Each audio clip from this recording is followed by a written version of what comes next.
मुस्लिम लड़की हिजाब में है तो इसका मतलब ये नहीं है कि उसको किसी तरह की रोकथाम है या उस पर किसी तरह की रिस्ट्रिक्शंस लगाई जा रही हैं।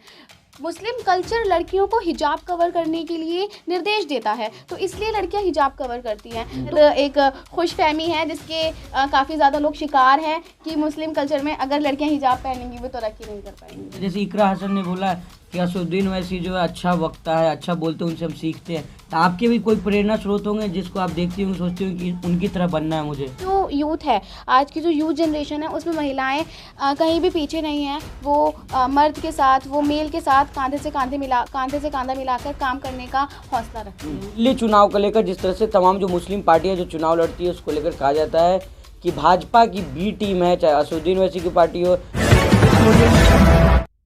नमस्कार, आप देख रहे हैं 24 न्यूज़ में आपके साथ राशिद। इस वक्त हमारे साथ तस्वीया अकरम है, राष्ट्रीय लोकमत पार्टी के स्टार प्रचारक प्रवक्ता हैं। इनसे जुड़ेंगे, बातचीत कर लेंगे।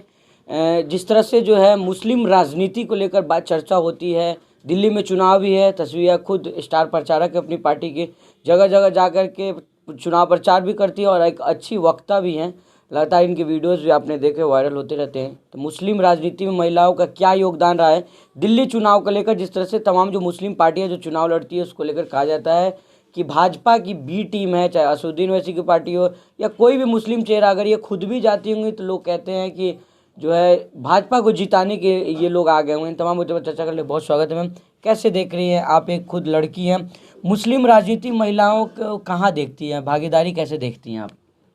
देखिए, अगर 90s से और 21st सेंचुरी का कंपैरिजन किया जाए तो सिर्फ मुस्लिम समाज में ही महिलाएं नहीं बल्कि हर समाज में, जैन, बौद्ध, पारसी, हिंदू, मुस्लिम, सिख, ईसाई, सभी धर्म में महिलाओं ने बहुत ज़्यादा प्रगति की है और वो हर फील्ड में आगे हैं। और जैसा कि हम सभी जानते हैं कि आज की जो यूथ है, आज की जो यूथ जनरेशन है उसमें महिलाएं कहीं भी पीछे नहीं हैं। वो मर्द के साथ, वो मेल के साथ कांधे से कांधा मिलाकर काम करने का हौसला रखती हैं। तस्वीर, आप खुद चुनाव प्रचार में जाती होंगी, कैसा माहौल रहता है वहाँ का, कैसे देखती हैं आप? एक मुस्लिम लड़की, कहा जाता है कि हिजाब में रहती है, घर से निकलने नहीं दिया जाता है, उन लोगों को क्या कुछ कहना चाहेंगी आप? देखिए, अगर हम ये मानते हैं और ये है कि इंडिया सेक्युलर कंट्री है तो यहाँ पर हर किसी धर्म का बराबर सम्मान होना चाहिए। अगर कोई मुस्लिम लड़की हिजाब में है तो इसका मतलब ये नहीं है कि उसको किसी तरह की रोकथाम है या उस पर किसी तरह की रिस्ट्रिक्शंस लगाई जा रही हैं। मुस्लिम कल्चर लड़कियों को हिजाब कवर करने के लिए निर्देश देता है, तो इसलिए लड़कियां हिजाब कवर करती हैं। तो यहाँ पर तो कोई ऐसा मुद्दा उठना ही नहीं चाहिए कि मुस्लिम लड़कियां सिर्फ हिजाब की वजह से ही आगे नहीं बढ़ सकती। जब मुस्लिम नेताओं में आपको कौन सा नेता सबसे अच्छा लगता है, आपको पसंद कौन सा नेता आता है कि जो बातचीत करते हैं, मुसलमानों के मुद्दे उठाते हो, ऐसा कोई है आपको लगता है? देखिए, मैं नेशनल लोकमत पार्टी की वक्ता हूं तो मुझसे ये उम्मीद रखना कि मैं किसी और पार्टी की नहीं, आपको मैं मुस्लिम नेताओं की पार्टी की बात नहीं कर रहा हूँ कि जैसे आपको लगता हो कि उनकी तरह, जैसे इकरा हसन ने बोला कि असदुद्दीन ओवैसी जो है अच्छा वक्ता है, अच्छा बोलते हैं, उनसे हम सीखते हैं। तो आपके भी कोई प्रेरणा स्रोत होंगे जिसको आप देखती होंगे, सोचती होंगे कि उनकी तरह बनना है मुझे? अगर आप मेरी प्रेरणा की बात करते हैं तो मेरी मात्र एक ही शख्स है जो मेरी प्रेरणा है और जिनसे मुझे इंस्पिरेशन मिलती है, वो हैं मेरे वालिद साहब। और उनके अलावा मुझे नहीं लगता कि कोई मुझे उनसे बेहतर प्रेरणा या इंस्पिरेशन दे सकता है। तो आपके वालिद साहब से आपने क्या कुछ सीखा है राजनीति के बारे में, और जो आप जो इतना अच्छा बोलती है, क्या उन्हीं से सीखा है ये सब? मैं अपने वालिद साहब के ज़रिए ही यहाँ तक आई हूँ। अगर वो डिसाइड ना करते या उनका ये ड्रीम ना होता कि मैं राजनीति में आऊँ तो शायद यहाँ खड़े होकर आप मेरा इंटरव्यू नहीं ले रहे होते। तो बस सपोर्ट है, मतलब पूरा घर वाले का, वालिद साहब का सपोर्ट है पूरा आपको? जी, मैं यूँ समझिए कि my father is my backbone. लेकिन कहा जाता है कि मुस्लिम लड़कियों को समर्थन नहीं, सपोर्ट नहीं करते इस तरह के काम के लिए, घर वाले नहीं सपोर्ट करते। I am the live example. मैं लाइव एग्जाम्पल हूँ आपके सामने।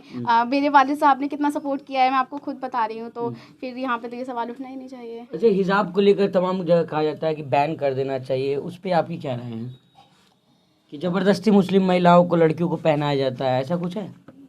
नहीं, मैंने भी अपनी खुशी से ही पहना है, और मैं दोबारा कहती हूँ कि अगर इंडिया सेक्युलर कंट्री है तो हमें इसका पूरी तरीके से मान रखना पड़ेगा, क्योंकि हम किसी भी धर्म की जो आस्थाएं हैं उन्हें ठेस नहीं पहुंचा सकते। अगर मुस्लिम कल्चर में ये है कि लड़कियां हिजाब पहने तो उन्हें पहनने की इजाज़त है, और अगर उन्हें फोर्सफुली भी नहीं पहनाया जा रहा है कहीं भी हिजाब। हिजाब पहनने के बाद तरक्की तो नहीं कर पाती ना मुस्लिम महिला, यह कहा जाता है।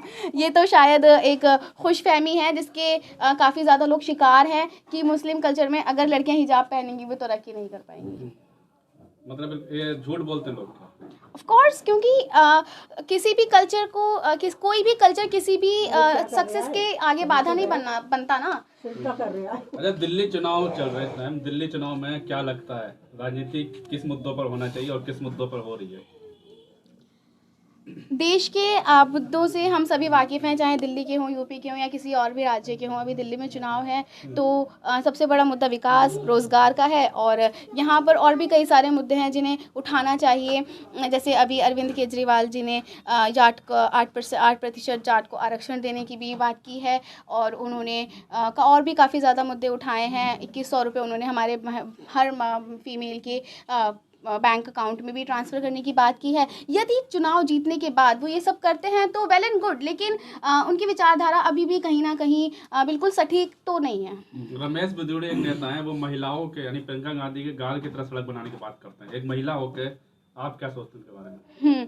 अगर किसी महिला के गाल की तरह सड़क बनाने की कोई बात करता है तो मुझे नहीं लगता कि उनकी इंटेंशन अच्छी है, और उनकी इंटेंशन महिलाओं के प्रति साफ़ है या नियत साफ़ है। तो क्या आपकी पार्टी इस बार दिल्ली चुनाव में उतरी हुई है? क्या आप लोग प्रचार करते नजर आएंगे आप लोग? अभी तो नहीं, लेकिन इंशाल्लाह बहुत जल्द नज़र आएंगे। काफ़ी लोगों का जन्मदिन अलग अलग रूप से मनाया जाता है। किसी का जन्मदिन बाल दिवस के रूप में मनाया जाता है, किसी का जन्मदिन शिक्षक दिवस के रूप में मनाया जाता है।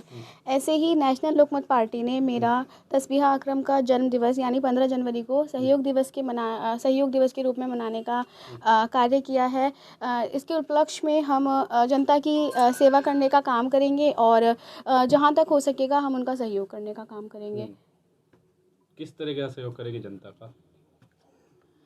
कोई भी पार्टी अगर राजनीति में होती है तो वो सबसे पहला मुद्दा विकास का ही उठाती है।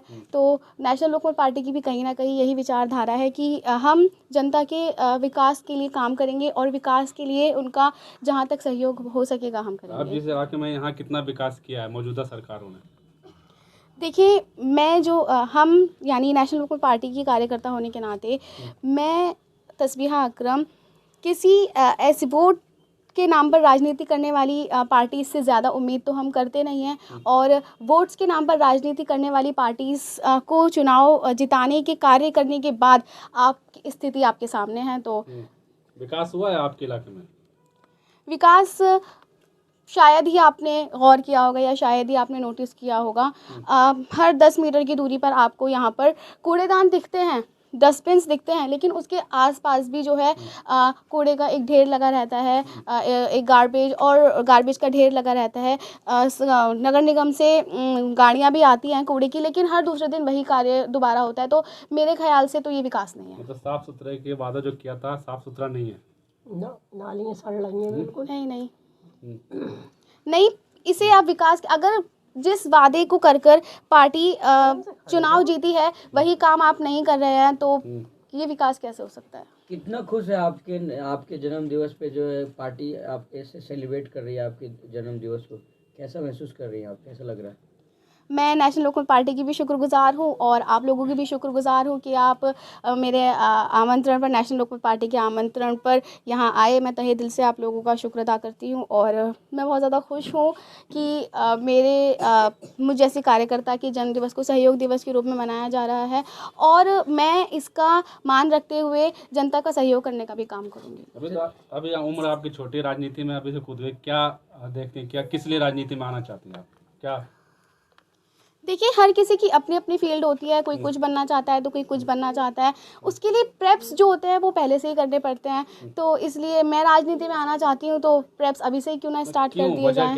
क्या ऐसा देखा कि राजनीति में ही आने की सोची आपने कि मैं ये राजनेता अगर बनूंगी तो मैं ये करूँगी? क्या करेंगी? अगर मैं राजनीति में आकर जनता का थोड़ा भी भला कर सकती हूँ तो मेरा मानना है कि राजनीति में आना बेहतर है, क्योंकि इबादत से जन्नत मिलती है और खिदमत से खुदा। आप इतनी कम उम्र में इतने अच्छी वक्ता हैं, किस तरह से देख रही है? दिल्ली में चुनाव भी है, तमाम जो केजरीवाल के वादे कर रहे हैं, बोले बेटी पढ़ाओ बेटी बचाओ के तरह के नारे भी दिए जा रहे हैं, महिलाओं को सम्मान मिलेगा, इन सबको कैसे देख रही हैं आप? कोई भी पार्टी या कोई भी विचारधारा पूरी तरह से गलत नहीं होती है, लेकिन मैं नेशनल लोकमत पार्टी की कार्यकर्ता होने के नाते इन सब बातों को एक जुमला कहना चाहती हूँ, क्योंकि पार्टी सिर्फ चुनाव के ही पीरियड में, चुनाव के ही दौरान सभी वादे करती है। उसके बाद आप देख सकते हैं कि रेप केसेस कितने ज़्यादा बढ़ रहे हैं, तो यहाँ पर बेटी बचाओ बेटी पढ़ाओ है ही नहीं। आज भी कई घरों में कई ज़्यादा घरों में बेटियों को पैदा होते ही मार दिया जाता है, तो यहाँ बेटी बच ही नहीं रही है। और अगर रही बात उनके पढ़ाने की, तो आज भी कई लोग इतने कंजर्वेटिव हैं, इतनी ऐसी आइडियोलॉजी, ऐसा ऑकवर्ड माइंडसेट लेकर बैठे हैं कि बेटियों को पढ़ना ही नहीं चाहिए। तो यदि अगर पार्टी लोगों की माइंडसेट में बदलाव नहीं कर सकती, तो इसे विकास तो नहीं कहेंगे। विकास नहीं है। पानी कह रहे हैं कि पहुंचा दिया, कि आपके मोहल्ले में पानी पहुंचा है आम आदमी पार्टी का? हाँ, पानी पहुंचा है। साफ है? हाँ, साफ भी है जी, साफ अच्छा, है। क्या आप एक लड़की हैं, महिला है, कैसे देख रही है? क्या मैसेज देना चाहेंगे पूरे देश के लिए, बच्चियों को, महिलाओं को क्या कुछ कहना चाहेंगे आखिरी में कमेंट? देखिए, मैं लड़की हूँ, इससे फ़र्क नहीं पड़ता। आइडियोलॉजी क्या है, फ़र्क इससे पड़ता है। यदि मैं लड़का भी होती तो मेरी आइडियोलॉजी मैटर करती। मैं लड़का होकर महिलाओं के विकास के लिए बात करती तो भी मेरी आइडियोलॉजी मैटर करती, और अगर मैं लड़की होकर महिलाओं के विकास के लिए बात कर रही हूँ या जनता के विकास के लिए बात कर रही हूँ, तब भी आइडियोलॉजी मैटर कर रही है। तो यदि मैं किसी को प्रेरणा देना चाहती हूँ, मुझसे मेरे द्वारा किसी को प्रेरणा मिलती है, तो मेरे लिए बहुत ज़्यादा खुशी की बात है।